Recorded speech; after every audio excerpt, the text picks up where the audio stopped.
onde o destino falha e monstros nascem. Capítulo 6. Sombra do passado. A madrugada chegou com a qualidade silenciosa das horas que existem entre o fim de uma coisa e o começo de outra. Não noite completa, ainda, mas já não a mesma noite que havia começado. O tipo de silêncio que só acontece quando até os animais noturnos já concluíram seu trabalho e os animais diurnos ainda não começaram o deles. Uma pausa na respiração do mundo que dura menos de uma hora e que a maioria das pessoas passa dormindo. Eu havia passado essa hora em movimento. A carruagem havia me deixado a 2 quadras da mansão Daurielli. Precaução básica, o tipo de hábito que não exige justificativa elaborada quando adotado de forma consistente. E eu havia feito o resto do trajeto a pé, pelo caminho lateral, que evitava a entrada principal e os olhos de quem pudesse estar registrando horários de chegada. Mas quando cheguei ao portão de serviço da mansão e levantei a chave, não entrei. Fiquei parado. O ar frio da madrugada pressionava levemente contra o rosto de Corvin, com a insistência de algo que ainda tinha coisas para dizer. E havia algo no encontro com Darius que havia deixado um resíduo. Não de satisfação exatamente, mas da qualidade específica de quem deu um passo concreto numa direção que havia sido apenas teoria até aquele momento. Um passo que podia ser o início de uma estrutura de suporte real, ou que podia ser um erro que ficaria claro apenas em retrospecto, quando fosse tarde para corrigi-lo. A segunda possibilidade era a que me mantinha parado no portão em vez de entrar. Não porque eu tivesse dúvidas sobre a lógica da decisão. A lógica estava sólida, interesses alinhados eram mais confiáveis do que lealdade. Darius tinha motivações que eu conseguia mapear suficientemente bem para trabalhar com elas. Era outra coisa.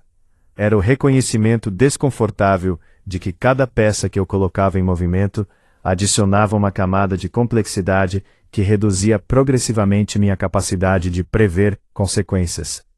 O Corvin do livro era previsível porque seguia o roteiro. Um personagem de função. Eu estava criando um Corvin que não seguia nenhum roteiro. O que era o objetivo. Mas também era, honestamente, aterrorizante de uma forma que eu havia evitado articular completamente até aquele momento. Universos narrativos bem construídos têm uma coerência interna que vai além do enredo explícito. Há uma gramática de causa e consequência que funciona de forma relativamente previsível, porque o mundo foi construído com regras. Quando você altera o enredo, você não altera apenas os eventos. Você altera as probabilidades de todos os eventos subsequentes, de formas que se ramificam e se multiplicam, de maneira que nenhum modelo mental simples consegue rastrear completamente. Eu havia desviado 4 vezes de forma substancial em 2 dias. Cada desvio havia criado um campo de variáveis novas. E eu estava tentando navegar por todas elas simultaneamente, com informação parcial, e um conjunto de aliados que havia começado a construir há menos de 3 horas. Você está parado há 4 minutos, disse uma voz ao meu lado. Eu me virei. Gareth estava encostado na parede de pedra a 2 metros, com os braços cruzados e a expressão neutra de alguém que havia chegado a tempo suficiente para observar, mas que havia decidido não interromper antes do tempo correto. Gareth, o guarda de confiança que as memórias de Corvin identificavam com uma especificidade diferente dos outros membros da equipe da mansão. Não lealdade comprada por salário ou status, mas o tipo que se desenvolve em situações específicas que criam vínculos além da hierarquia formal. Havia uma cena nas memórias que eu havia acessado fragmentariamente. Corvin com 12 anos e Gareth recém-contratado, e um incidente num dos armazéns da família que havia terminado de uma forma que ambos haviam concordado tacitamente em nunca discutir com mais ninguém. O tipo de história que não precisa ser contada para continuar fazendo efeito. 4 minutos é tempo de processamento, respondi. Habitual ou excepcional? Excepcional. Gareth não disse nada por um momento. Apenas me olhou com a atenção de alguém acostumado a avaliar estados de pessoas que precisavam de avaliação discreta. Você foi ao bairro da Ponte Sul, disse ele. Não era pergunta. O cocheiro é discreto, respondi. O cocheiro é. Uma pausa. O fato de que um Lord Dauriel saiu da mansão de forma anônima à meia-noite e retornou 3 horas depois é por si só informativo para quem está prestando atenção ao tipo certo de detalhe. E há alguém prestando esse tipo de atenção? Gareth me olhou por um momento que continha a resposta, antes de fornecê-la verbalmente. Há sempre, milord. Aquilo era uma informação que eu precisava ter há mais tempo. Bates. A pausa que se seguiu era do tipo que existe quando alguém avalia se uma conversa que está sendo iniciada é uma conversa que pode ser continuada com segurança no espaço onde está sendo iniciada. Talvez esta não seja a conversa mais adequada para o portão de serviço às 3 da manhã, disse Gareth. Concordo. Eu abri o portão. Venha. O escritório de Gareth dentro da mansão era, como tudo no que dizia respeito àquele homem, funcional sem ornamento. Uma mesa, 2 cadeiras, uma lamparina, mapas de segurança da propriedade na parede, que eram atualizados com uma regularidade que sugeria uso profissional e não decorativo. Nenhum objeto pessoal visível, não por frieza, mas pela descrição de alguém que havia aprendido que objetos pessoais em ambientes de trabalho criam vulnerabilidades. Fechei a porta. Há quanto tempo? Perguntei diretamente. Gareth sentou em uma das cadeiras com um movimento de alguém que estava se preparando para uma conversa que iria demorar. Há quanto tempo o quê, especificamente? Quanto tempo ele está reportando a outra parte?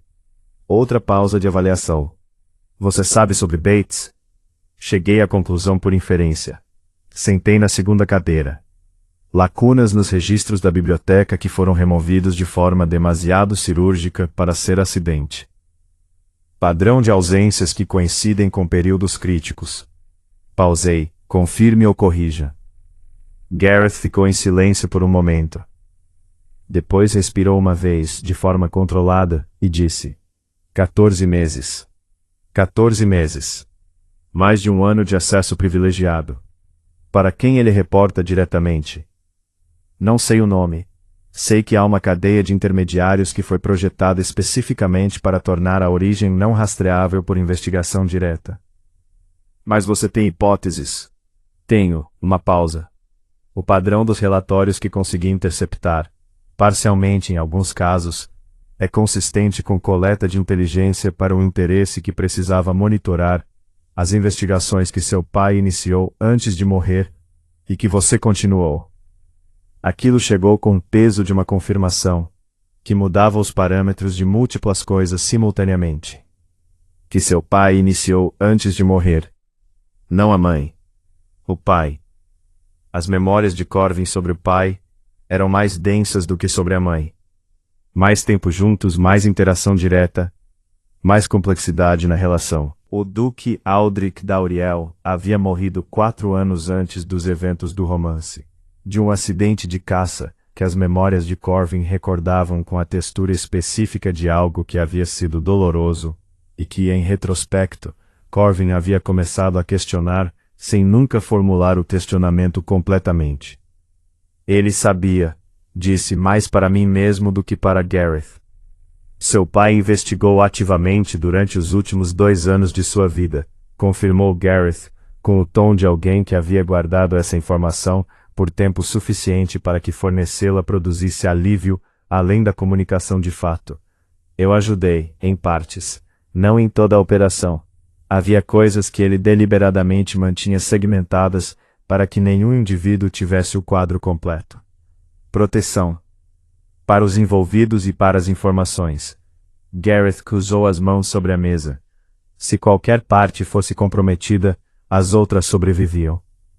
Mas ele morreu antes de completar. Sim. E a mãe de Corvin continuou. Gareth me olhou com uma atenção levemente diferente. Você pesquisou mais do que eu esperava. Tive acesso a uma fonte informativa essa noite. Não nomeei Veritas. O que eu ainda não sei é o que a investigação encontrou. O que exatamente o conselho estava tão determinado a apagar, que justificou 2 mortes e uma execução planejada para um terceiro. Gareth ficou em silêncio por um momento. Depois disse, com a deliberação de alguém que havia tomado uma decisão que não poderia ser desfeita: "Isso está no escritório privado, milord." Eu olhei. "Você sabe sobre a sala. Ajudei a construí-la. A pedido de seu pai, 3 anos antes de morrer." Eu não havia planejado entrar no escritório privado aquela noite. A decisão havia emergido da conversa com Gareth, com a naturalidade das conclusões que parecem inevitáveis em retrospecto, mas que precisam de uma série específica de informações para se tornarem óbvias. Com Gareth como contexto, sabendo o que ele sabia, confirmando o que eu havia inferido, o próximo passo não era retornar aos aposentos e processar durante o sono, que dificilmente viria. Era ir ao local onde as respostas estavam fisicamente guardadas e buscá-las enquanto a madrugada ainda fornecia cobertura de tempo antes que a mansão retomasse o funcionamento diurno. A ala privada da família ficava no extremo leste da mansão, separada das zonas funcionais por uma galeria de conexão que havia sido projetada nas memórias de Corvin pelo mesmo arquiteto que havia construído os vitrais da sala de recepção. O mesmo senso de que espaços deveriam comunicar intenção antes de comunicar função. A galeria de conexão estava vazia. As tochas haviam sido apagadas horas antes, deixando apenas a luz da lamparina que Gareth carregava projetar sombras alongadas sobre os retratos da família nas paredes. Eu havia pedido que ele ficasse na entrada da galeria enquanto eu entrava, não por desconfiança, mas por precaução de compartimentação. Se algo desse errado, quanto menos pessoas soubessem os detalhes específicos do que eu estava fazendo, melhor para todos. A porta do escritório privado de Corvin era de carvalho maciço, com ferragens de ferro que haviam escurecido de forma uniforme ao longo de décadas de uso. Não o envelhecimento descuidado, mas a patina que madeira e metal desenvolvem, quando bem mantidos por tempo suficiente para que o tempo adicione profundidade em vez de deterioração. Estava trancada. Eu parei diante dela por alguns segundos. As memórias de Corvin não tinham um mecanismo de abertura como memória explícita. Era o tipo de conhecimento incorporado no músculo, em vez de arquivado no processo consciente, o que significava que tentar recordá-lo diretamente produzia apenas o contorno de uma ação, não a ação em si. Mas as mãos de Corvin sabiam. Eu deixei a mão esquerda se mover sem direção consciente, observando o processo como alguém que está vendo uma demonstração de habilidade que não é inteiramente sua. Os dedos encontraram o anel do dedo médio, um anel de ferro com uma configuração específica na face interior que eu não havia examinado de perto até aquele momento, e o pressionaram contra um ponto específico na madeira à esquerda da maçaneta, em um ângulo que não era paralelo, nem perpendicular, mas algo entre os dois. Um clique seco, mecânico. A porta destrancou. Eu abri lentamente. O escritório privado era menor do que a biblioteca pública. Mas a diferença de escala não era o que importava. Era a diferença de caractere. A biblioteca pública de Corvin era o espaço de alguém que usava conhecimento como ferramenta de trabalho, com a desordem funcional de uso real. Este escritório era o espaço de alguém que usava conhecimento como arma de precisão. E armas de precisão são mantidas de forma diferente das ferramentas de uso diário. A mesa estava limpa, com a limpeza específica de quem remove evidência de atividade de forma sistemática. Os documentos nas prateleiras eram organizados por sistema, que eu precisaria tempo para decifrar completamente, mas que era claramente sistema e não aleatório. Nada fora do lugar. Nada que não precisasse estar ali. E nada que fosse a informação real. Eu sabia disso antes de começar a procurar. Era limpo demais, organizado demais, o tipo de espaço que havia sido preparado para resistir à inspeção. Não porque o proprietário não tivesse nada a esconder, mas porque havia entendido que esconder em local óbvio era não esconder de forma nenhuma. Comecei pela parede direita. As memórias de Corvin não tinham a localização da sala secundária como memória explícita. Só tinham o mecanismo do anel, que eu havia descoberto por acidente ao deixar o músculo trabalhar. Então eu precisava encontrar com os olhos e as mãos o que o corpo sabia de forma diferente da memória verbal. Passei os dedos pelas superfícies com a paciência metódica de quem está procurando uma coisa específica sem saber exatamente sua forma. A madeira das estantes tinha a textura uniforme de madeira bem tratada ao longo do tempo. Os quadros na parede estavam nivelados com precisão que sugeria que alguém havia verificado múltiplas vezes. O tapete estava assentado de forma que não havia elevações. Parei na parede de madeira entalhada no canto direito. Um painel de 6 metros quadrados com um padrão geométrico entalhado que se repetia com a regularidade de algo produzido industrialmente. Mas havia um ponto no padrão que não estava completamente certo. Não na geometria, que era perfeita, na profundidade. Um dos elementos do padrão tinha a aparência de ter exatamente a mesma profundidade de relevo dos elementos ao redor, mas quando a lamparina pegava o ângulo exato, criava uma sombra levemente diferente. Pressionei. Nada. Pressionei com um ângulo diferente, como havia feito com o anel. O clique foi diferente do primeiro, mais suave, mais mecânico, o som de um mecanismo que havia sido projetado para ser silencioso. O painel se moveu 1 centímetro, depois 2, depois parou, esperando. Eu o puxei. A passagem tinha exatamente a largura suficiente para uma pessoa entrar lateralmente, sem precisar se curvar. Projetada para ser funcional, sem ser óbvia. Depois do painel, uma câmara de aproximadamente 4 metros quadrados, sem janelas, com uma lamparina de parede e uma mesa de trabalho que era visivelmente diferente da mesa do escritório externo. Esta tinha marcas de uso real, tinta seca nas bordas, marcações de peso deixadas por objetos pesados que haviam permanecido no mesmo lugar por períodos prolongados, arranhões de instrumentos de escrita que haviam sido pressionados com força. A diferença entre uma mesa que é mantida como fachada e uma mesa que é efetivamente usada como centro de operações. E sobre ela, e nas prateleiras estreitas, que ocupavam 3 das 4 paredes, a informação que o escritório externo havia sido projetado para não conter. Entrei. Fechei o painel atrás de mim. Acendi a lamparina com o instrumento que estava pendurado ao lado dela. Um dispositivo pequeno de pederneira que havia sido deixado ali especificamente para esse propósito, o que confirmava que alguém havia usado esta sala de forma regular o suficiente para considerar a conveniência de acender luz como detalhe que merecia solução permanente. Não me sentei. Fui direto para os documentos na prateleira mais próxima da mesa, que estava organizada de forma diferente das outras, por data, com as marcações mais recentes à esquerda, progressivamente chegando ao mais antigo à direita. Comecei pela esquerda.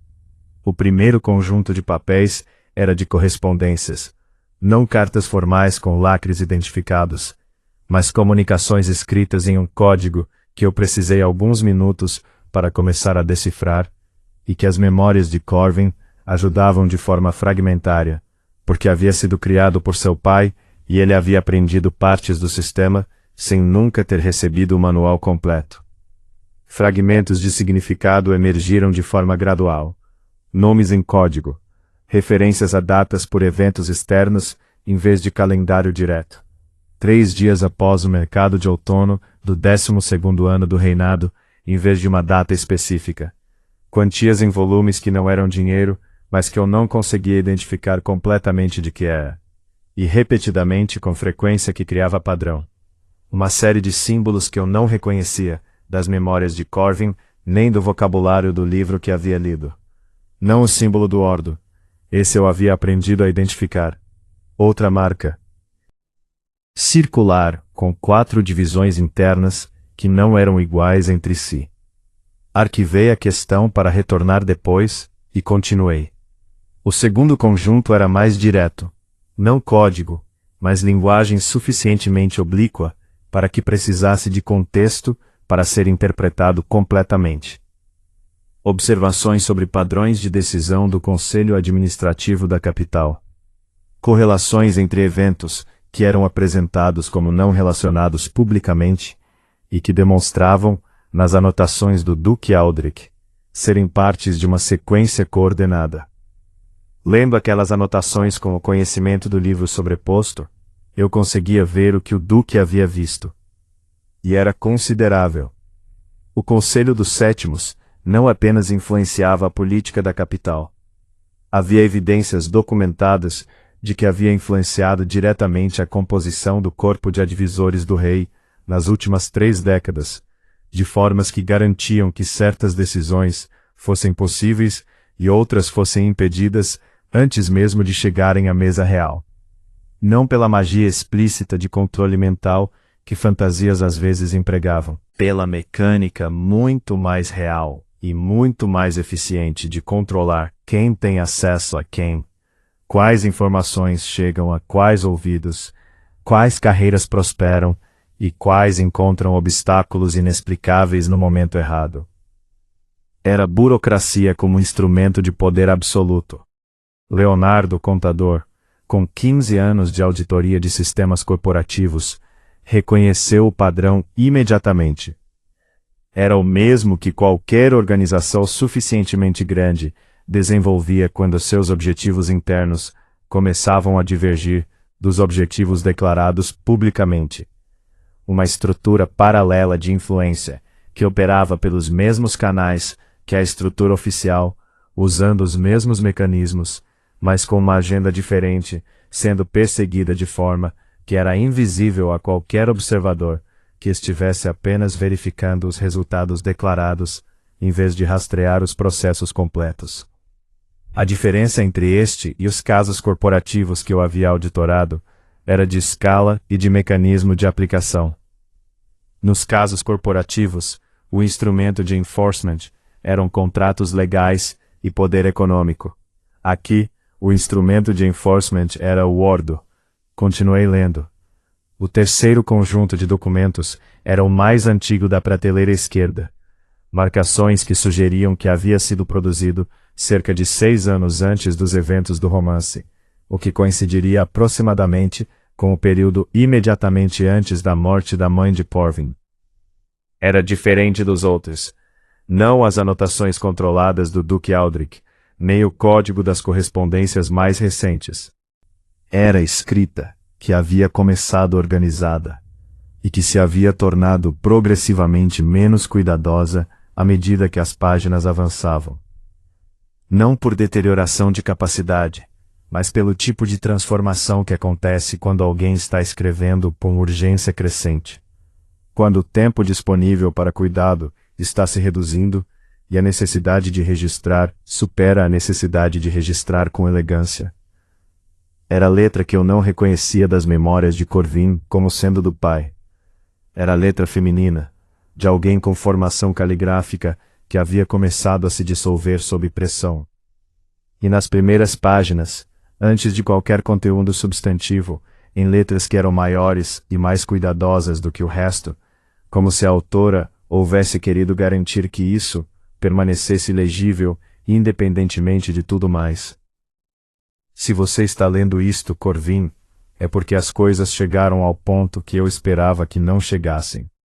Sei que isso é difícil de compreender. Sei que há coisas que não te contei, porque as razões para não contar pareciam mais fortes do que as razões para contar, e que agora provavelmente essas razões parecem desculpas. Talvez sejam. Não sei mais distinguir completamente. O que sei é o seguinte. Eu li, e continuei lendo. Por quanto tempo, não sei dizer. A lamparina havia consumido combustível suficiente para que o nível descesse visivelmente, quando finalmente levantei o olhar das últimas páginas. A mãe de Corvin havia descoberto nos últimos 2 anos antes de morrer, não apenas que o Conselho dos Sétimos exercia influência política sistemática. Havia descoberto o mecanismo subjacente, o fluxo designado, não com esse nome, mas descrito com suficiente precisão para que eu reconhecesse o que estava sendo descrito. E havia descoberto, nas semanas antes de sua morte, que esse mecanismo não era apenas político, era cosmológico. O mundo de Oakhaven havia sido construído, não por deuses no sentido religioso que a igreja propagava, mas por algo que ela descrevia como entidades de arquitetura narrativa, que haviam criado o mundo como um espaço para que certas histórias se desenvolvessem de certas formas. O Conselho dos Sétimos era a manifestação humana desse projeto. Pessoas que haviam descoberto, em gerações anteriores, a existência do fluxo, e haviam desenvolvido a capacidade de lê-lo e, em grau limitado, de influenciá-lo. Não controlá-lo completamente, influenciá-lo. A distinção que ela havia marcado com múltiplas sublinhagens. Havia limites estruturais ao que o Conselho conseguia fazer. O fluxo tinha sua própria inércia, sua própria tendência direcional. O Conselho não escrevia o roteiro do zero. Identificava o roteiro emergente e o amplificava. Suprimia elementos que perturbavam a direção que queriam. Criavam condições que tornavam certos resultados mais prováveis. Era curadoria, não criação. E a curadoria tinha sido, ao longo de gerações, consistentemente direcionada para um objetivo específico, que a mãe de Corvin havia formulado nas últimas páginas, com a urgência de alguém que sabe que pode não ter mais oportunidade de formular de outra forma. Eles estão preparando algo que requer que certos padrões de poder permaneçam estáveis por pelo menos mais uma geração. O que descobrimos, o que eu descobri, o que Aldrich descobriu antes de mim, e o que você inevitavelmente descobrirá, se chegar até este ponto, é um obstáculo para essa estabilidade. Não porque sejamos poderosos o suficiente para impedir, mas porque a informação que existe fora do sistema é, por definição, informação que o sistema não controla. E sistemas de controle não toleram informação que não controlam. Não porque seja ameaça imediata. Porque é possibilidade. Eu coloquei o documento sobre a mesa com o cuidado que era quase reverência. E então li a última página, que era diferente de todas as outras. Porque não era a letra da mãe de Corvin. Era a letra que eu reconhecia como de Corvin. As mesmas memórias musculares que haviam me dado a caligrafia para o caderno de estratégia. Mas numa versão anterior, menos formada, de alguém que havia escrito aquilo mais jovem. Uma anotação adicionada depois, após a morte dela, em algum momento que ele havia encontrado estes documentos, e decidido adicionar algo ao que sua mãe havia deixado. 3 frases. Encontrei. Entendo agora. Eles sabem que eu sei. Eu fiquei olhando para aquelas 3 frases por um longo momento. A lamparina estalou uma vez. O nível de combustível estava baixo o suficiente para que a chama começasse a se tornar irregular. Eles sabem que eu sei. Não havia data, mas o papel era menos amarelado do que as páginas da mãe, o que sugeria menos tempo de exposição. Meses, talvez 1 ano no máximo. Corvin havia escrito isso. Havia adicionado aquelas 3 frases ao arquivo que a mãe havia deixado. Havia compreendido, naquele momento, que havia cruzado um limiar a partir do qual o retorno ao anonimato era impossível. E depois havia vivido, como, com que nível de medo, de preparação, de esperança de que houvesse saída, até o momento em que eu havia acordado no seu corpo. Ele não havia sido um vilão que caiu por arrogância. Havia sido uma pessoa que havia descoberto algo verdadeiro e perigoso e havia tentado fazer algo com isso, da forma que tinha disponível, sem aliados suficientes e sem tempo suficiente. E havia perdido. Não por falha de caráter, por isolamento estratégico, por ter chegado perto o suficiente para ser eliminado sem ter construído proteção suficiente antes de ser identificado como ameaça. Eu apoiei as mãos abertas sobre a mesa e olhei para os documentos espalhados à minha frente. O Conselho havia tido 30 anos para construir sua posição. A família Dauriel havia tido 3 gerações para descobrir o suficiente para ser eliminada. Eu havia tido 2 dias. A desproporção seria cômica se não fosse completamente real. Comecei a selecionar documentos. Não todos. Levar tudo seria impraticável e deixaria evidência óbvia de acesso. Mas um conjunto específico, as anotações mais recentes do Corvin original, que continham a síntese de décadas de investigação em forma mais densa. As últimas páginas da mãe, onde as conclusões estavam mais formuladas. E algo que havia encontrado na prateleira do meio, e que havia guardado para o fim, um documento diferente dos outros em papel e formato, menor, com uma única lista de nomes em 2 colunas. A coluna esquerda, nomes que eu reconhecia como membros do Conselho Administrativo Oficial, do Corpo Clerical Superior, de famílias nobres com posições de influência. A coluna direita, nomes que eu não reconhecia de nenhum contexto, não das memórias de Corvin, não do livro. Mas ao lado de cada nome da coluna direita, havia um símbolo. O símbolo circular com 4 divisões que eu havia anotado nas correspondências codificadas e não conseguido identificar. Não era o Ordo. Era outra coisa, outra facção, outro conjunto de interesses, outra peça no tabuleiro que nenhuma das minhas fontes de informação havia mencionado de forma direta o suficiente para que eu soubesse o que estava vendo.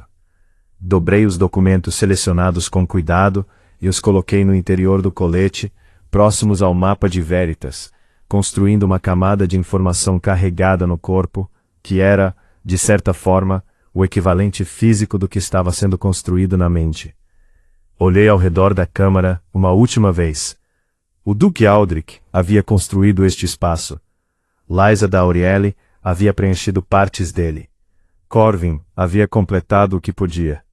E agora eu havia chegado aqui, não por continuidade de identidade, mas por ocupar o mesmo corpo e herdar involuntariamente as mesmas responsabilidades que esse corpo havia acumulado. A questão não era se eu deveria continuar o que a família havia começado. A questão era se eu conseguia, com tempo insuficiente, recursos limitados e a certeza crescente de que o sistema que havia eliminado 3 gerações da mesma família estava completamente ciente de que havia uma variável nova operando no espaço que havia sido deixado vazio pela execução planejada de Corvin. Eles já sabem que eu sei. A frase original de Corvin havia se tornado, sem modificação, minha situação atual. A diferença era que eu sabia mais do que ele havia sabido. E tinha, se os próximos passos fossem executados de forma correta, mais aliados do que ele havia tido. O que ainda era insuficiente. Mas era o início de algo diferente de insuficiência. Saí da câmara com cuidado, reposicionei o painel, percorri o escritório externo uma última vez para verificar que nada estava fora do lugar. E saí pelo mesmo corredor que havia entrado. Garrett estava onde eu o havia deixado. Ele levantou levemente a lamparina quando me viu sair, iluminando o rosto sem direcionar a luz para nenhum ponto específico. O gesto discreto de alguém verificando estado, sem fazer perguntas que poderiam não ser bem-vindas. Encontrou o que procurava? Perguntou. Encontrei o que havia para encontrar. Pausei. E outras coisas que não estava procurando. Gareth assentiu uma vez, com o tipo de assentimento que reconhece que há mais do que está sendo dito e que está disposto a aguardar o momento correto para o restante. Bates, disse eu. Preciso que continue deixando-o operar por enquanto. Gareth me olhou com uma atenção que era levemente mais intensa do que a habitual. Explicação opcional, milord, mas apenas se ele não souber que sei. Uma pausa.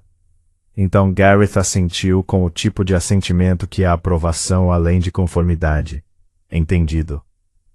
Começamos a caminhar de volta em direção à ala principal da mansão. No corredor, passando pelos retratos da família com a lamparina projetando suas sombras oscilantes sobre rostos que haviam carregado o mesmo peso por gerações antes de mim, algo cristalizou com a clareza específica das conclusões que chegam depois de informação suficiente ter sido processada. O conselho havia eliminado a família da Aurielle porque a família havia descoberto demais. Mas havia cometido um erro pequeno, do tipo que sistemas de controle grandes frequentemente cometem por excesso de confiança na própria eficiência. Havia eliminado os portadores da informação sem destruir a informação em si. Os documentos ainda existiam. A Câmara ainda existia. E agora havia alguém com acesso a tudo isso que o Conselho não havia previsto, operando de uma forma que o Ordo não tinha protocolo para lidar, construindo alianças que o sistema não havia calculado como possíveis. Não era vantagem suficiente, mas era vantagem real. E vantagens reais, acumuladas com paciência e aplicadas no momento correto, Eram como batalhas impossíveis, se tornavam possíveis. Pelo menos era essa a teoria. Verificar a prática era o que os próximos dias fariam. Quando cheguei ao quarto de Corvin e sentei na beira da cama com os documentos empilhados ao lado, o céu fora das janelas havia começado a mudar de tonalidade. Não ainda a luz do amanhecer, mas o precedente dela, o escurecimento específico que acontece antes do amanhecer, quando o negro absoluto começa a virar azul profundo. Tentei reconstruir o rosto da minha mãe. Estava lá, mas as bordas haviam recuado mais do que ontem. O contorno ainda presente. Os detalhes ficando progressivamente menos acessíveis. Como tentar lembrar de um sonho no meio da tarde? A estrutura permanece, as texturas evaporam. Eu fechei os olhos e deixei o processo ser o que era.